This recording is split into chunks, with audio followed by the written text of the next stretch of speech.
¿Qué es el Foro de Sao Paulo y por qué es peligroso para nosotros los ciudadanos? Para ti no es peligroso en lo más mínimo. El Foro de Sao Paulo es un foro donde se reunieron partidos de izquierda de toda América Latina para plantear qué es lo que deben de hacer en el futuro para tomar el poder y llevar a cabo las políticas que consideran correctas para los países en los que se desenvuelven, cosa que hacen todos los partidos del mundo.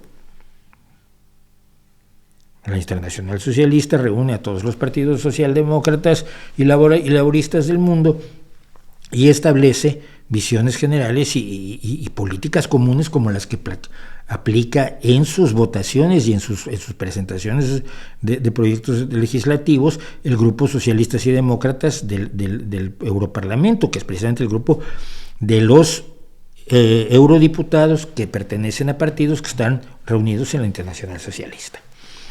Entonces el Foro de Sao Paulo no es ninguna amenaza de que mañana vaya a haber gulags otra vez.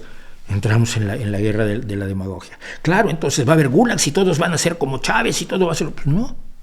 Tan es así que ninguno ha sido como Chávez, afortunadamente. Entonces todos van a ser como Ortega, ¿no? Pero Ortega ha sido peor que Chávez. Ortega es un dictadorazo que Somoza era buena gente junto a él. Entonces, no, el que hay un lugar donde se coordinen políticas y se hable de política, gente que tiene las mismas ideas sobre cómo debe organizarse una sociedad, no es un peligro para nadie, porque al final decides tú con tu voto.